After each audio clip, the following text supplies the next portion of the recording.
It is my pleasure. Actually, some of them are not wise men. To tell the truth, they never even heard about wise men. But we are meeting once a week as a member of the male quartet. So they are the singing group. Would you stand up? The Pastor Lee and the Pastor Cole.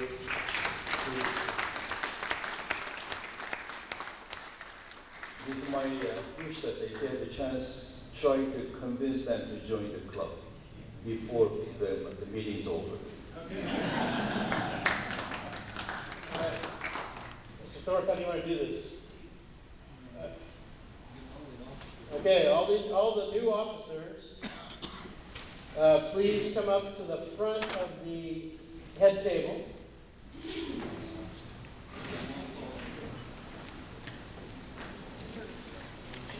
You're in.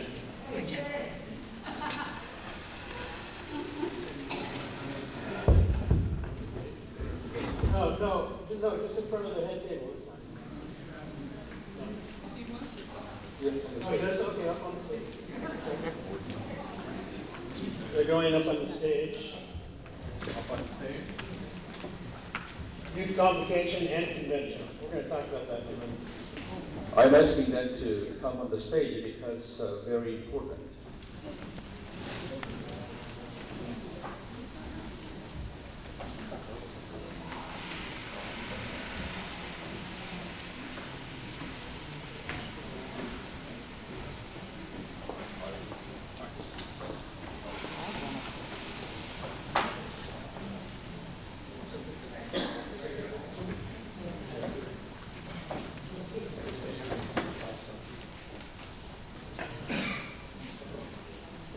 Can you face me?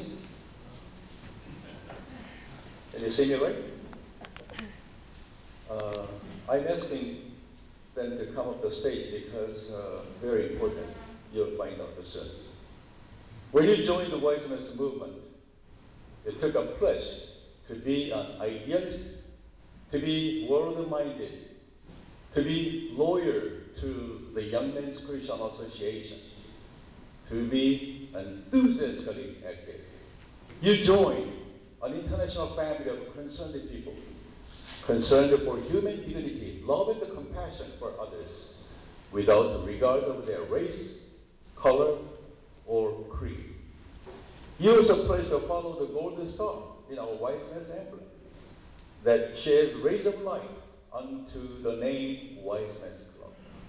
This golden star is led George William to found the YMCA.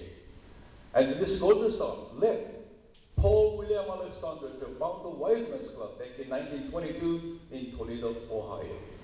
And this same star led you to join your Wise Men's Club because of your realization of the nobility of unselfish service of wise men. As you became active, each of you became a leader because you possess those four most important qualities of leadership. They are in initiative, interest, idealism, and industry. Now we are embarking on a new experience, one which few achieve, one which will challenge your abilities as dedicated leaders, one which will testify to your commitment to wisdom and to the ideas and the purposes for which it was founded. Your pledge to give of yourself unselfishly to lead this organization is truly, truly great responsibility. Now, before I'm going to ask them the last one, I'm going to ask you a favor. The thing is, I'm going to ask them a very important question. If you agree, at the end, please stand up and give them applause, okay? Let's see what they're going to say. Now,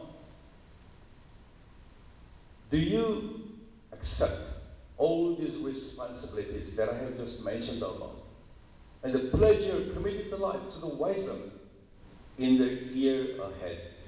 Because you're given three options to choose from.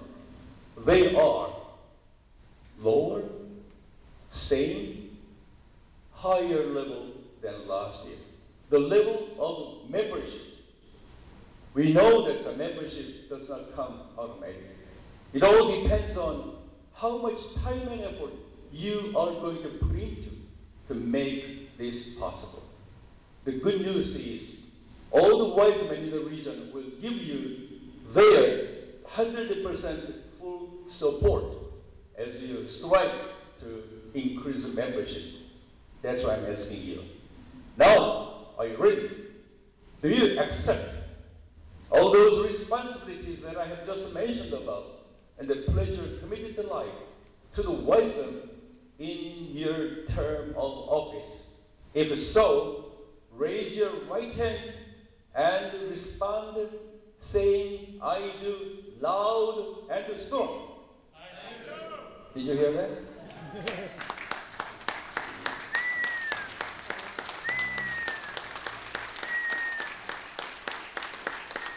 Thank you.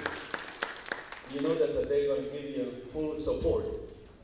Now I pronounce you duly inducted officers of the Wiseman International, the Pacific Southwest region. May God's richest blessing be upon you as you lead all people in the year ahead. Congratulations.